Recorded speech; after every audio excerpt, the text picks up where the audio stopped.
You are now listening to Talk Your Jits podcast.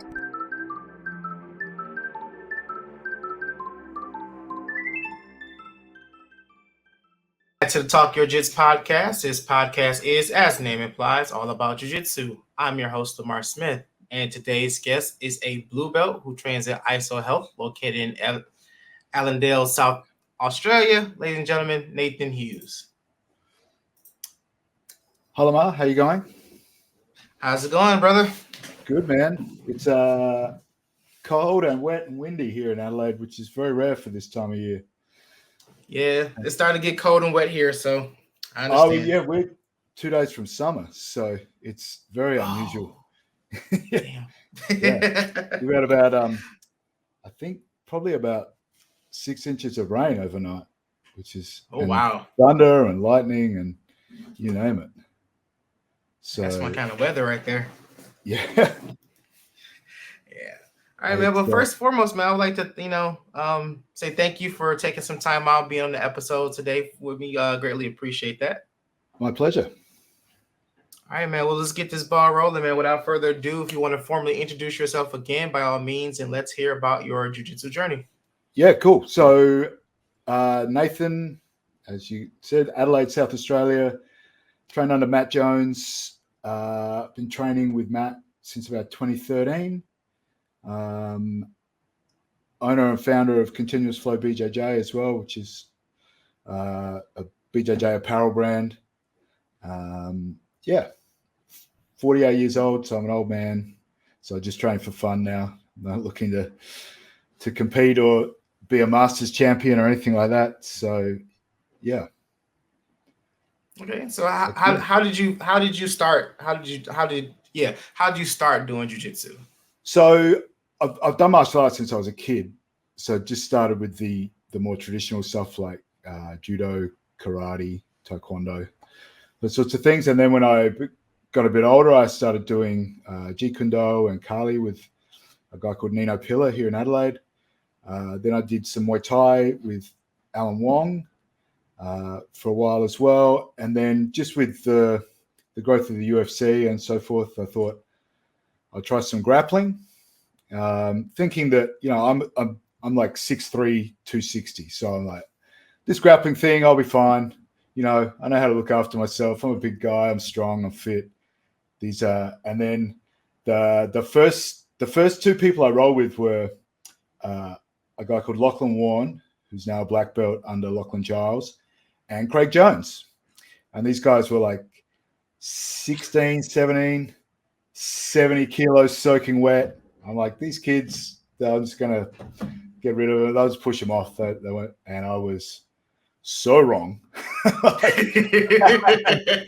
And my wife still to this day tells this story. Like I came home from class and walked into the house and I was like, you would not believe what just happened to me. And she's like, what are you talking about? I said, these two kids just beat the snot out of me for an hour. And she's like, what do you mean kids? I'm like, they're like 17. And she's like, are they big? I'm like, no, not at all. She's like, oh, and she said, that's when I knew you were hooked on this stuff. Like that you had to figure it out. Like you had to be like, what is this sorcery these people are using that just completely negates everything I've ever done with my entire life? I was like 38 years old at that stage, thinking that I could handle myself, and I was just completely wrong. As soon as it went to the ground, I was like an infant again. As I'm sure most people have this experience the first time they try jiu-jitsu. Yeah, most people aren't 6'3", 260 though, right? So exactly. Yeah. So how was that? How was that drive home after your first time rolling? I think I was kind of in disbelief, really, like that they could not that they could beat me. I was quite happy to be beaten, right? But so easily. Yeah. Like just like we were doing 5-minute rounds and they would just mess with me for 4.5 minutes and then do whatever sub that they wanted to do. And every time, like every time for an hour, just And I was just like, man, like, how does this doesn't even make sense? Right? And then, and now I'm still trying to figure it out, right? Because there are still guys that can just do that to me that are, half my size. Like, we've got a guy we train with called Ray Lawley, who's black belt, used to fight MMA at like 57 kilos. He's bigger now, but 57 kilos is like 120 pounds.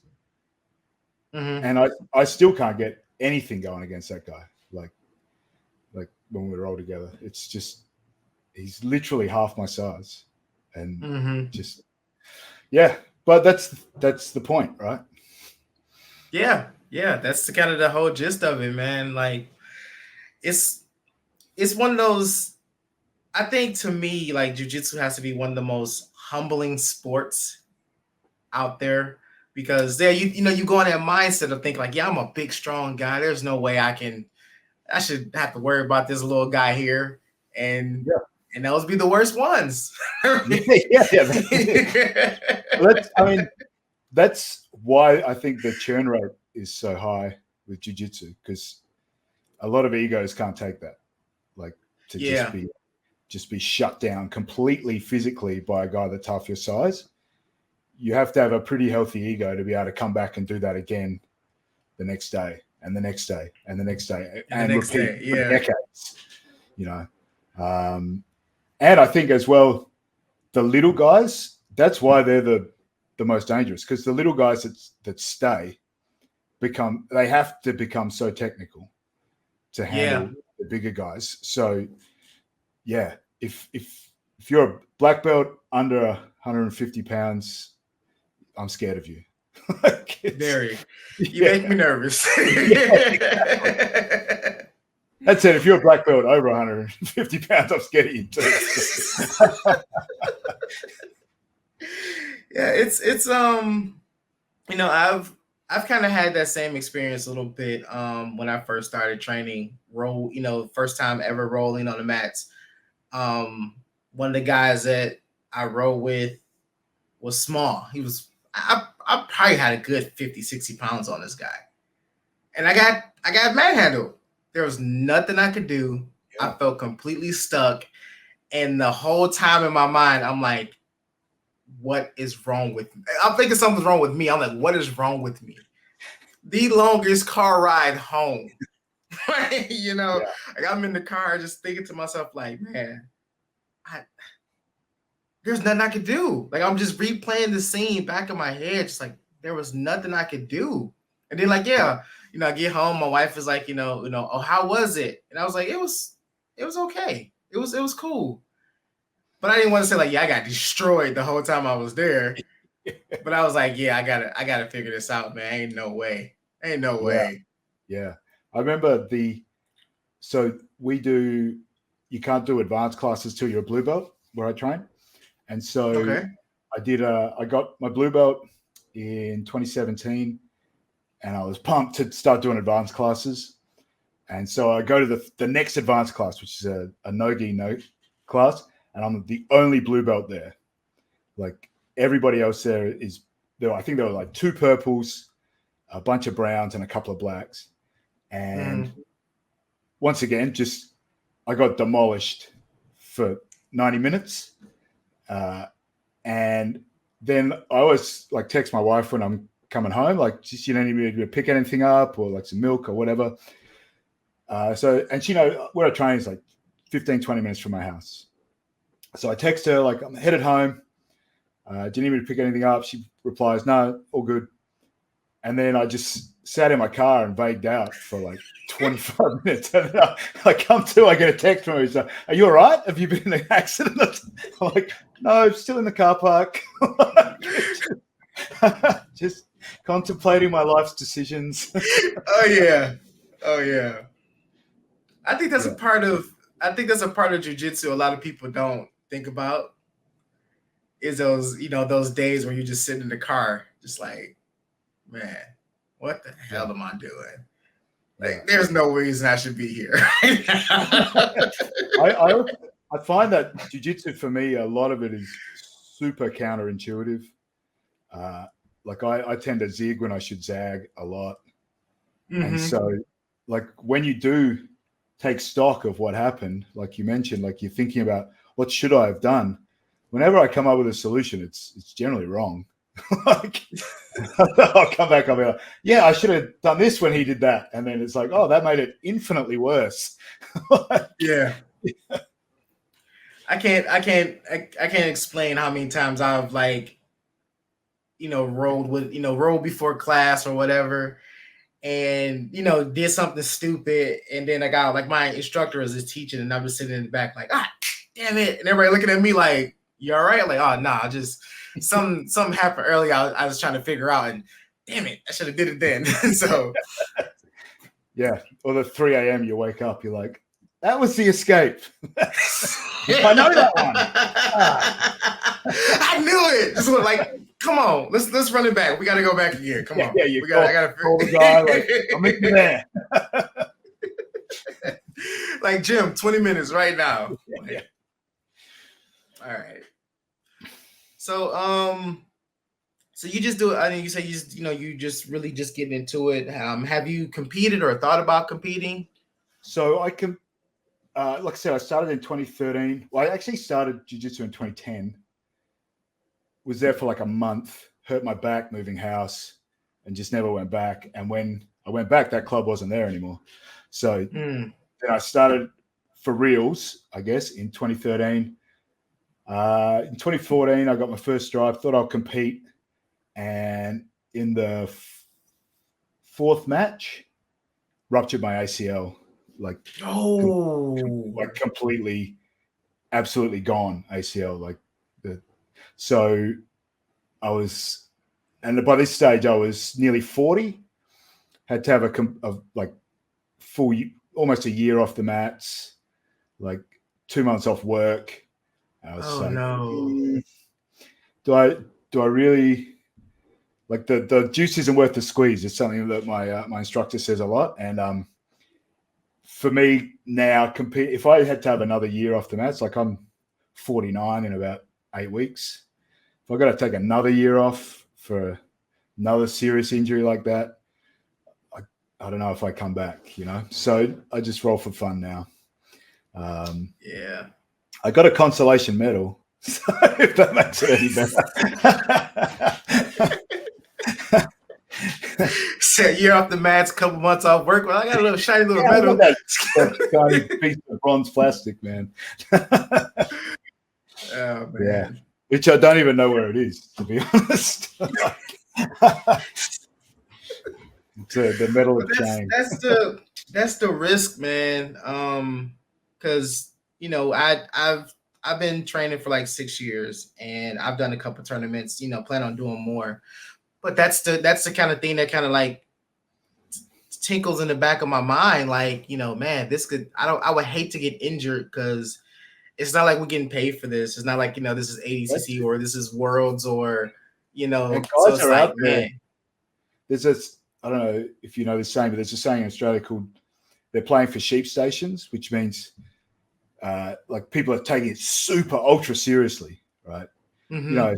And particularly at blue belt, you got guys who are 22. They got no responsibilities, living at home with their parents. They don't care if they destroy their leg, and they don't care if they destroy yours. Right. So, like, guys are ripping on heel hooks and things nowadays. It's this was like 2017. Sorry, not 2017. 2014 when I did my knee, it wasn't even a leg lock. It was just the guy was my size and fell on my leg funny, so it wasn't even something I could have tapped to. It was just not his fault. It was just white belts doing white belt things, and he just fell on me as he got a really nice outside trip. As I was falling, he just fell on my leg, and my knee kind of stayed put. And my foot came around, and nearly kicked myself in the head, and yeah, that was that. So it wasn't even like a nefarious thing where some guy just ripped on a leg lock without even thinking about the damage. But now I go to comps and watch the guys I sponsor, and I see guys like ripping stuff on like it's nothing. And yeah, I'm like, man, this is not for me. Like, I'm not bendy anymore. No, I don't think I ever No. really was. But I'm definitely less than. So even if I was, I'm not. Yeah. So yeah, and the amount of guys I see limping out of competitions, like I went to Pans last year. I saw a bunch of guys get their legs wrecked. Went to a couple of local comps recently. I saw one guy get wouldn't tap to a heel hook. I don't know the guy, but I'm assuming he's probably had surgery from not tapping to a heel hook for that shiny piece of bronze plastic. Yeah, that's what I'm saying. It's not enough for me to be want to put it all out there. I do want to do I do want to compete just for the fun, for the love of the sport and whatnot. But it's not like I'm about to go out there and try to, break someone's leg or, destroy their knee for a 5 minutes of fame. Like, this is someone's life we talking about here. Yeah. And I mean, I got a ton of respect for the guys who do compete. So, I don't want people to take it the wrong way. That I definitely don't think competing's stupid. It's a great way to test where you're at, and I've got a ton of respect for the guys who do it. But yeah, just at my age, not for me. If I'd picked up jiu-jitsu at 20, which I wish I had, but man, I know, right? Yeah, well, 20. If I'd picked it up at 10, God, I wish I had. Then yeah, maybe it would be more for me. Maybe it's a little more. Maybe I know more now, and it's less likely to happen. But yeah, just the risk of another year off the mats. Yeah, I'm not too proud to say that it scares me being that badly injured again. Yeah, it was. Yeah, and the rehab is brutal and painful, and the surgery's tough. Like there was nothing. It was like that either win or you learn. Yeah, I learned that I don't need to be competing anymore. So this lesson was thoroughly taught. Yeah, I definitely didn't win. So. I mean, I can only imagine, man. Like, I've jerked my knee wrong, or my ankle my ankle right now is bothering me. Like, this is like a nagging enough, but I can't imagine a full break, or like having to therapy and stuff like that. A lot of that stuff that I think about a lot. Like, man, am I ready to go through all this? Because I've watched tournaments and people going for like flying arm bars and flying scissor sweeps and all this crazy stuff. I'm like, nah, that's not me. That's not me. No. Well, yeah, it's definitely not me. I don't move like that. So one of the guys I sponsor, Andy, is we call him the Flying Scotsman because he's like super bouncy, like flying iron bars all over the place. Like he's won countless comps by flying armbar. Like just still hitting him at brown belt. Like just the guys, and he's late 30s. He's still doing it. So all power to him. I enjoy my calm, slow, methodical jiu-jitsu. Like, I love when when new guys come in, they're like, hey, is this cool for like beginners? I'm like, yeah, dude. I'm put like this. I teach jiu-jitsu so that way you learn, you can grow from it, and also you can go to work tomorrow. Yeah, because I'm not about to. My coach Matt has put nobody crazy paces like that. Yeah. Sorry to interrupt you. My coach Matt. Oh, no, you good. Matt has a saying like, "Move less and win more." And so it's all like really deliberate, good posture, just grind people down with pressure, which is really good for me because of my size. And he's a first degree still under Henry Akins. And so both him and Henry have this philosophy of, as you get older, most people get slower and heavier. So you might as well train your jiu-jitsu for that now so that it doesn't suffer down the line. Yeah. Like, I want to be able to do jiu-jitsu up into my 60s or 70s, Yeah, I And saw a post today of a guy in his 70s just got his black belt, started in his 50s. Like, isn't that awesome? That's amazing. It gives me hope. I know, right? I enter my 7th year as a blue belt. I'm like maybe one day. He said there's still a light at the end of this tunnel. Oh man, I mean, yeah. I think it doesn't really it doesn't bother me that I've been a blue belt for that long. We had COVID for a couple of years, and I got a master's degree in that time, so it's definitely more me than I wasn't consistent enough for a good chunk of that. So, yeah. But hopefully that purple arrives soon. Yeah, and that's a good way to look at it, man. Because people, they just think just because they've been doing something, they've been doing it for so long that they deserve X, Y, Z, and it's like, it don't work like that. No, unfortunately, it doesn't work like that. No, I said to my coach a little while back, like I'll be a purple belt when you decide I'm a purple belt, not when I decide, or not when somebody I roll with goes, oh, you feel like you probably should be your purple by now. It's when Matt says I'm a purple, that's when I'm a purple, and not before. It really doesn't bother me. And maybe I'll just be the world's best blue belt one day. after 15 years or so. So the most dangerous blue belt in the world. Yeah, well, that's it. You got all these kids now that go from green to blue, and they're just little savages at 16. Yeah. Connor, another guy I sponsor, Connor, who's just turned 17. He was a green belt, and then and he's giving brown belts and black belts a hard time, at a blue belt level. He's just, like I said before, if I could have started when I was 10. I know, right? Yeah. That's like my daughter, she trains a little bit. We don't have a kids class anymore right now, but just seeing, I've took her to tournaments and watch, and she let her watch the kids division. She seems so excited to do it, but I'm like, yeah, it's fun. It looks exciting, but it's a lot of work. It's a whole lot of work, a lot more work than what you're used to. So I was like, you can't, you just can't go in this mindset of, oh, if it doesn't work the first time, I'm going to give up and start crying. Like, no, you got to go out there and grind for it. Because these champions are getting younger and younger, and that's scary. Yeah, look at the Micah Galvals and so forth of the world that are, world class at 20. What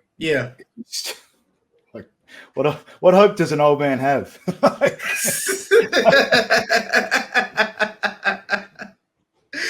I can't even remember what I was striving for at 20. And you got people out here, world masters and high level competitors, and black jiu-jitsu black belts, and ADCC champions at 19. Like, what? Yeah, it's a brave new world, man. Right. It's exciting, but it's like, wow. Yeah. I see some of the kids when I was young. Train where we train, and they're little sponges at that age. They don't have to unlearn anything.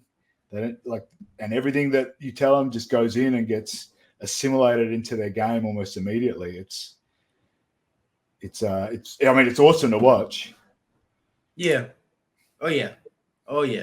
Because when we did have kids class, we had about maybe 3 or 4 students, but man, you just think about that. Like, man, if I had the opportunity you guys had at that age, I can only imagine where I would be.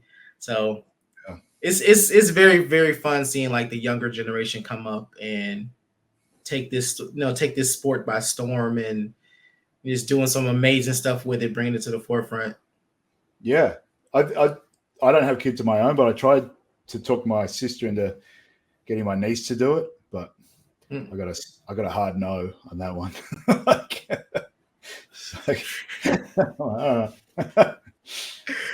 It was funny. I had to convince, my mom had an issue with my daughter doing jujitsu. Okay. Which is because like I train, my wife trains, and she was like, my mom was like, is she gonna train too? I was like, well, if she wants to. And she will always, when I go to the gym, she'll want to go, just sit there and watch. And then we was like, hey, we're gonna start a kids class, and she was like, yeah, I do it. I do kids class. And she just took to it. Like she was my little assistant instructor, man. Like I didn't have to worry about getting them warmed up. I'm like, hey, get them going. Do they laps, do they drills, and we get the lesson going. She misses it. She's 8. She just turned 8 last month. No, a couple weeks ago. Time is just so flying by. But yeah, a couple weeks ago she just turned 8. But I can't believe this year's basically over. I'm like, man, tomorrow's Christmas. Yeah. It's crazy how fast time seems to be going at the moment. Man, because we're so busy now, man. It's like every minute of the day is being taken up by something. So it just seemed like, man, it's like I blinked and it's like 2 weeks. 2 weeks ago. 2 weeks has passed already. Yeah, I read an article once a long time ago, but it said that your brain actually measures time kind of like as a percentage of how long you've been around. Mm-hmm. So like for your daughter, for example, 1 year is like 1/8 of her life. And so that's why like it feels like a lot longer than somebody like I'm nearly 50. So 1 year is like 2% of my life. Mm-hmm. And so that's why it flashes by so fast when you get older.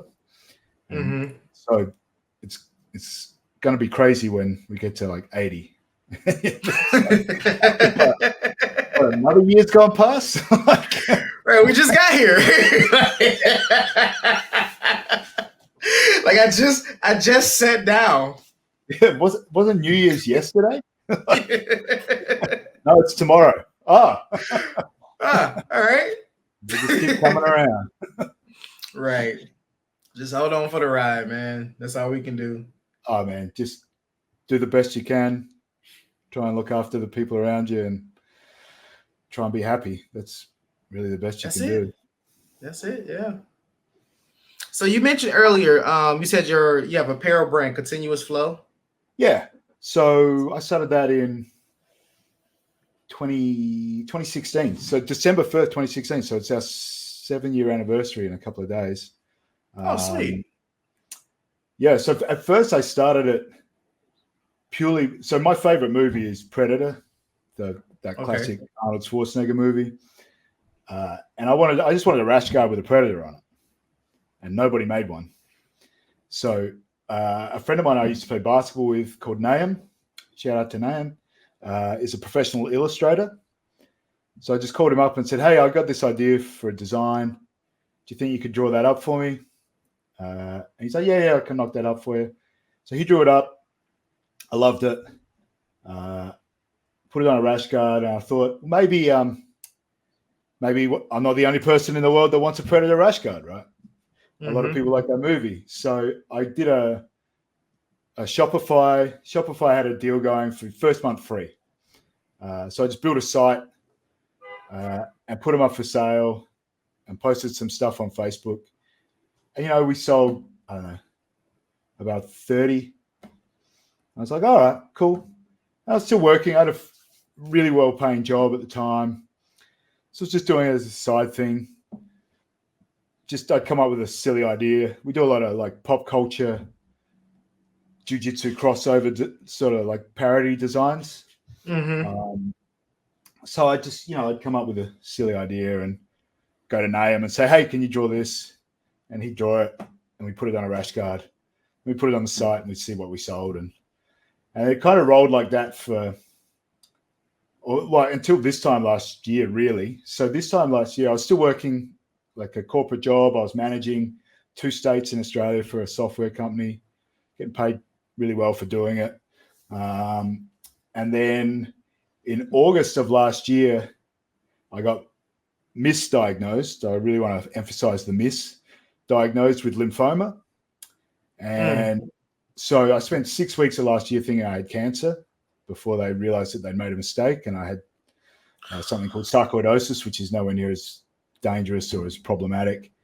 And but I spent 6 weeks of last year just going, holy shit, I'm about to start chemotherapy. And and then when I found out I didn't have it, I was like, all right, I just finished my master's, my MBA. I was like, what do I want to do with my life? Do I want to keep climbing this corporate ladder, or do I want to build something of my own and have something that I can be proud of that I built from scratch? And so I spoke to my wife, who's always been ultra supportive for everything that I ever want to do. God love her. She's put up with a lot. So I come up with a lot of crazy ideas. And I said, look, right. I'm thinking I'm going to quit my job and just do the clothing full time. And she's like, all right, cool. So how do you want to work that? And so I put some figures together and I said, okay, I'll get it to this level before I quit my job. And she was like, all right, cool. That sounds reasonable. And then, so I really hunkered down and focused on that for like 2 months and got it to that level within 2 months by just focusing a ton of free time, not training at jiu-jitsu as much, obviously. Like something had to give, but I was still working full time. So I just put in like probably 80 hours a week on both jobs. So like 40 hours on my real job and 40 hours on the business for like 2 months and got it to that point. And so I went to her, I said, we just hit it. We hit that number with like 5 days to spare in November of last year. And she was like, all right, cool, quit your job. So I gave them my notice, gave them a month's notice because obviously I had a lot of responsibility at that company. I didn't want to, they'd always looked after me. Even when I was thinking I had cancer, they were looking after me and everything. So I didn't want to do the wrong thing by them. So I gave them a full month's notice to find a replacement and for me to do a handover and do all of that. And then, so all of this year, I've just done the apparel brand full time, and we now have 2 staff. We're looking at, we need to move out of, so currently this is one of my spare bedrooms. Once again, all thanks to my wife, we have a 3-bedroom house. This room is my office. The other big bedroom is full of stock, and the tiny bedroom at the back of the house is where we sleep. Oh, wow. So, yeah, she's very understanding. Very. But we're looking emphasis on very. very, very, very. But we're looking at moving out of the house early next year into some like a real office space, and so it's exciting. It seems to be growing. People seem to like what we do. Our biggest design ever was we just did Arm Barbie just recently, which was our biggest release ever. Which is a crazy I love story. that one. I love that rash guard. I love that rash guard.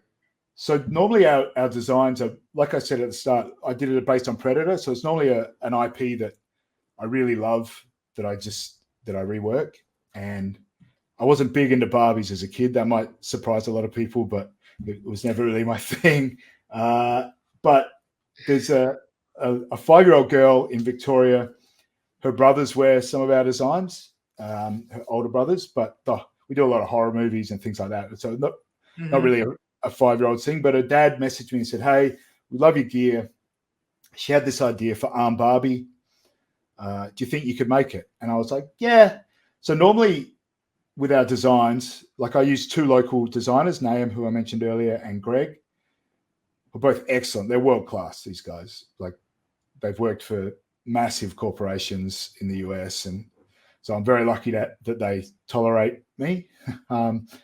And so I went to Greg and I said, hey, we've got this design. I know normally we spend like a full week doing a design, right? So we get right into the minutiae. We want it to be perfect because we love, so that the Akimura one, which is based on the Akira manga / anime that we did. We went so granular on that because we both have been obsessed with that movie since it came out. I love that movie man. so much, Incredible. man. Oh, I love that movie. So we literally 5 days we were meeting like virtually, phone, text, whatever, every day, just nutting out the nuts and bolts of this design. Put it out. Then a 5-year-old girl comes up with an idea. I said to Greg, look, I don't know if this is going to be very popular. Just spend a day on it. Do it cheap. It might only appeal to 5-year-old girls. I don't know. He spends a day on it. We knock it out, and it's sold like 20 times more than the Akira design. Like, yeah, it's like,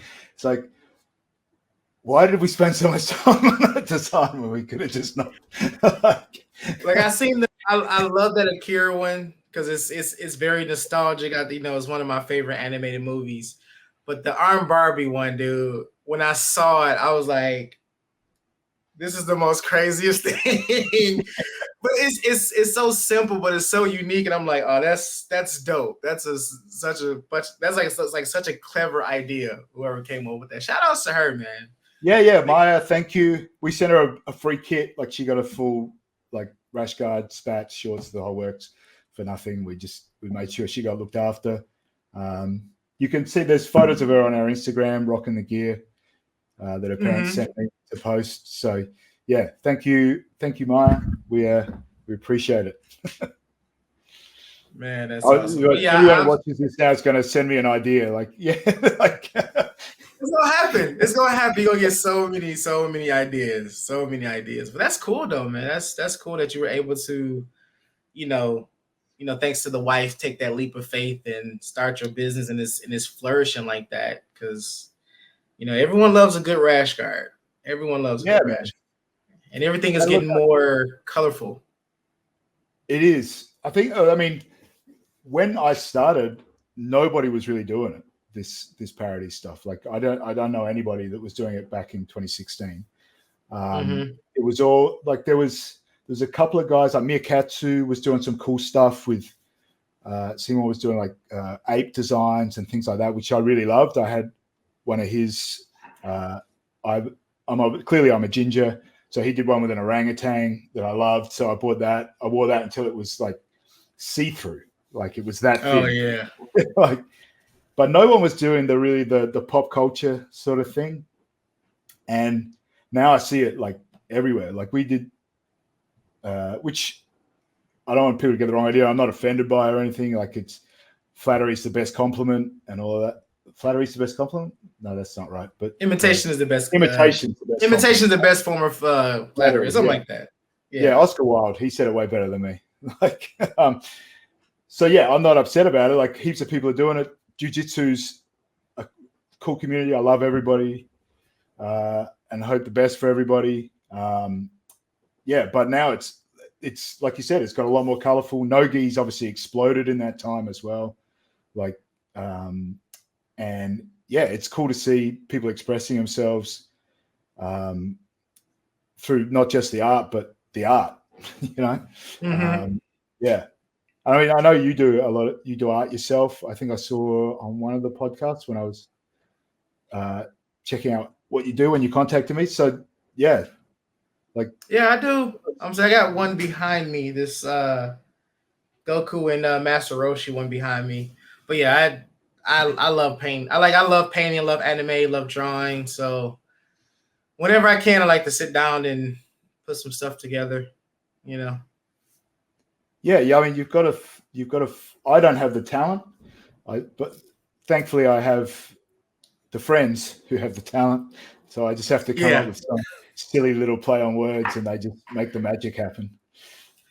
And that's the funny thing about being an artist versus like not being one. Like I love drawing, but sometimes I can't think of anything to draw or create, and it just takes someone who's not in that realm to be like, hey man, you should do it X, Y, and Z. It's like, damn it, I will. It's that balance, man. It's that nice little balance between, how creative minds work, man. Sometimes we just need that outside source to be like, all right, I could do that. I could do that. Yeah, like a 5-year-old girl telling you should do an arm Barbie design. Exactly. Because like it's funny. I always joke about this. Like I keep telling myself like, man, I'm slowly turning to like Danaher, where I love rash guards. I love the way they feel, and I will wear a rash guard all day. So like I have like different sites with like so many like different rash guards. I'm like just different colorful ones, and I was eyeballing that Akira one, and then I saw that the Barbie one. I was like, I would wear this. I will wear this. It's funny. I had quite a few men message me saying, "Hey, is this all right for me to order?" I'm like, "Brother, you do you, man." Like, right. I'll be wearing one. Like, I got no shame. I'll rock one for sure. None at all. Because I got a like a rash guard and like spat set. It's like pink and it's like galaxy theme one, and that's like one of my favorite ones. Yeah, man. Like one of our catchphrases from day one has been that we're the brand for people who take their training seriously, not themselves. Mm-hmm. And like, I stand by that. Like, we like to have a laugh. We're very serious about training and all of that sort of stuff, but it's got to be fun. Yeah. If it's not fun, what are you doing it for? Like, I mean, there are days the training's not fun, obviously, but it's still fun in the broader scheme of things. Yeah, like, a cool rash guard sets that off. Sorry, man. Some very cool gear sets that off, though. Yeah, man. Not just ours. Like, tons of brands are doing cool stuff now. Like, yeah, I love a lot of the stuff that's coming out now. We're super colorful or super bright, or cool plays on words, or cool movies. Yeah. I always sit back and I'm like, man, why didn't I think of that? Yeah. Man, why didn't I think of that first? Yes, I do have that quite often. I see somebody come out with a rash guard that I'm like, man, I wish I'd done that one. Like, that's dope. So many times, man, so many times. But yeah, like I said, I've seen some of the stuff you guys put out, and I didn't even realize it until you said the whole Barbie was like, oh yeah, I did see that one. I did see the Barbie one and a couple of and then the Kira one. I was like, yeah, that one's nice. That one's real nice, real nice. Yeah, Greg is like, I love that movie. I've watched it at least a couple of times a year since like 1990. I think was the first time I saw it when I was about 15. There was an art house cinema here in Adelaide that me and some friends went down and watched it. We'd been told, like, you got to see this movie. It's incredible. So we went, caught a bus into town because we were like 14 or 15. Went and saw this movie and we're just like, oh my God, this is amazing. Then I had it on VHS for a while at a share house that I was living in. We used to watch it all the time. And now I've got it on like a 4K version that I still watch. Like once again, my very understanding wife would be like, "You watching this again?" I'm like, yeah. Yes. like it's the first time I ever hearing about this film, man. It's only a few films that I do that with. Akira's one, Hackers is another one. I watch so many times, and Fifth Element is another. Yeah, one. Man, that's incredible. Those are like my top 3 movies I would like watch over and over again, like hands down. Yeah, there's never a bad time to watch Fifth Element. That movie is amazing. Like I bought it, I got it on like I got it on like Amazon Prime or something. I bought it on DVD. I thought I lost my DVD, so I bought the Blu-ray and ended up finding the Blu-ray. I mean, the DVD version of it. I'm like, what's wrong? Yeah, it's okay. Have a backup.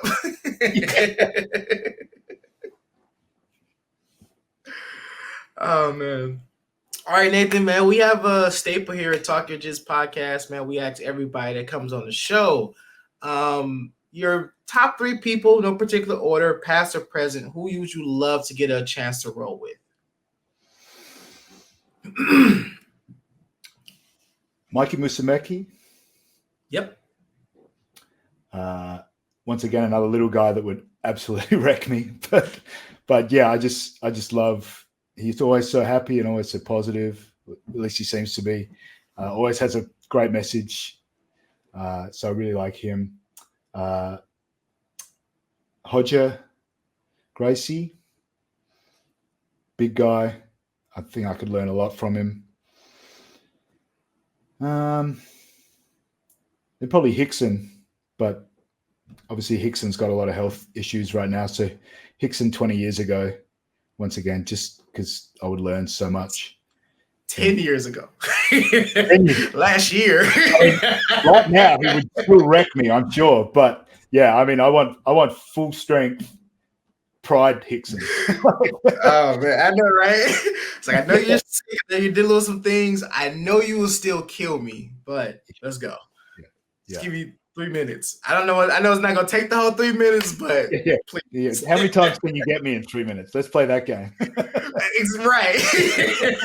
100. Wow, I wasn't expecting that. I still got a minute and a half. All right. Oh man, but that would be fun though. That would be real fun. Yeah. Yeah. Right, I mean, there's anyone I could learn from though, really, which is a lot of people. Oh yeah. Yeah. And that's the fun thing about jiu-jitsu, man. No matter how long you've been doing it, no matter what your rank, man, there's always something new to learn. Yeah. I like as well you can, using that example of how many times can you sub me in 3 minutes?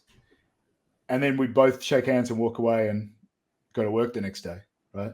Mm-hmm. Like I did 5 years of Muay Thai. If it was how many times can you put me away in 3 minutes? Like I'm probably going to hospital. Like one. One time in 3 minutes, and I've got a concussion. Yeah. So yeah, that's the other thing I love about jiu-jitsu is you can always tap. Like unless they're ripping it on, there's no need to get injured or hurt. And as long as your pride allows you to do that, you'll be fine.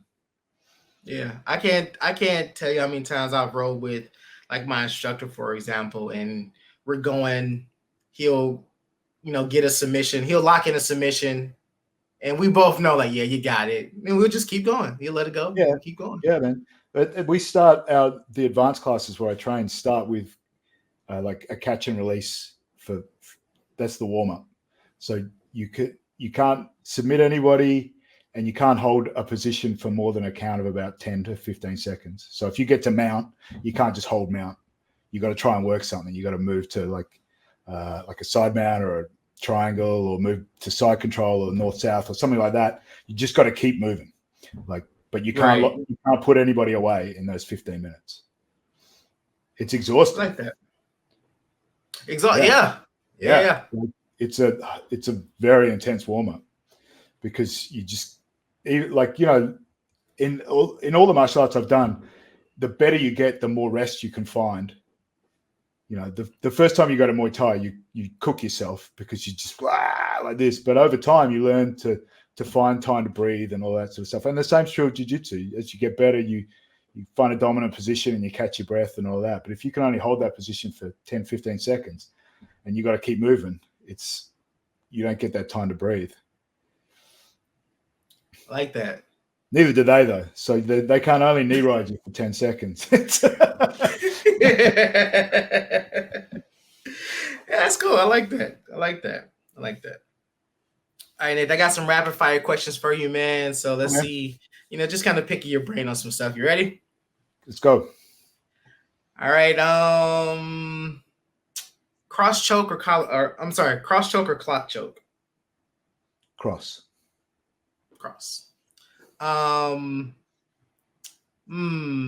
Judo or wrestling takedowns? I did judo, so judo. And in Australia, there's not a lot of wrestling, but I don't want anybody to at me. Wrestling's awesome. It's just what I have experience in. Right. Knee bar or toe hold? Toe hold. Ankle locks or wrist locks? Ankle locks last year, wrist locks today.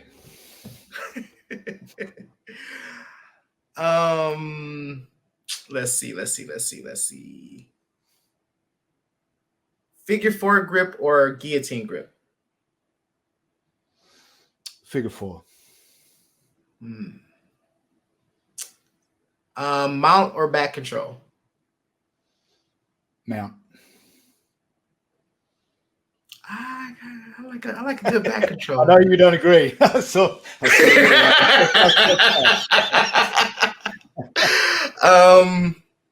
Gi or no gi? Either. I just want to roll. He said just want to roll. Yeah, I like that. I like that too. Ezekiel or Darce choke? Darce. Oh, yeah, I like a good Darce. Let's see. Rolling with people your size or bigger? I mean, you're a fairly large guy yourself, so that's real big. It depends. Like, I would say bigger because I don't really get that very often. There's literally one guy at my club bigger than me. Like, I saw it in your face when you thought about it. Yeah, I roll with a lot of people smaller than me. So for a change, let's go bigger. Gotcha. Kimura from bottom or top position? Top. Mat space or mat quality? Quality.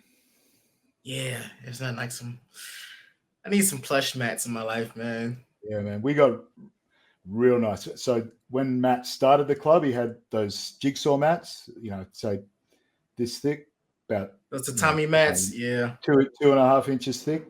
And then he invested in some like plush mats that are like this thick, like proper wrestling mats, and laid them over the top of the other ones. So it's like double mats. It's like when sometimes I visit other places and I wake up the next morning, I'm like, man, why am I so sore? I didn't even roll that hard. And it's just because I've been spoiled. I'm used to rolling on like this cloud. And then I go and roll a real mat. I'm like, oh man, I'm so spoiled and soft. Man, we had to close down our home gym a month ago. And the new spot that we at now, they have like the tatami mats. And we were spoiled because we had the thick wrestling mats. So it was just like, very, very cushioned, as my instructor called them, his old man mats. Yeah, man. And that first day at the new spot on those tatami mats, I woke up like in so much pain. Everything hurt. It literally like someone was like just driving something from the top to the bottom of my spine, dude. And I messaged my partner. I'm like, dude, you good? He said, man, he said, my body's in so much pain. And I was like, dude, we've been spoiled. I'm all for being spoiled, though. Give me those quality mats all day. Man, high quality. I need those plush. I need to be able to go to sleep on these mats, man. Yeah, man. And you know what? Mat space means you've been rolling long enough, man. Mat space means nothing because nothing. Somehow the universe has created all mat space. No matter how level you get it, it's like a sink, right? And eventually everybody ends up in the middle. Everybody ends up on top of each other. No matter what. Like my instructor has a video. We were talking about that where it's like it sees everyone's like, 2 people over here, 2 people over here, blah, blah, blah. And then as the rolls goes on, it just see everybody just gravitate towards each other and end up in the middle of the mats. Happens every time. Every time. Man. But then Nathan, man, unless you got some more questions, any questions for me, man, I would love for you to shout out your school. Shout outs, continuous flow. Whatever else you got, you got planned, man, the floor is all yours. Well, first I'd just like to say some thanks. Firstly to you for having me on. I really appreciate that. Thank you, sir. I've already thanked my wife, but I don't think I can thank her enough. The whole team of guys that I sponsor, I love all those guys, and they always do their best for me. Everyone who's ever bought any of our products, everyone who follows us on socials, I appreciate you all as well. Thanks to all my coaches, all my training partners. Yeah, I've probably forgotten some people, and so I will apologize as well. Thanks to Naeem and Greg. Without those guys, the brand is nothing, literally nothing without their talent. So, I appreciate those guys. And, thanks to everyone who watches, listens, and I hope to roll with all of you at some stage. Yes. I that is a bucket list dream of mine. So get a chance to roll with the many people that I've met on this podcast. So I'm working on it.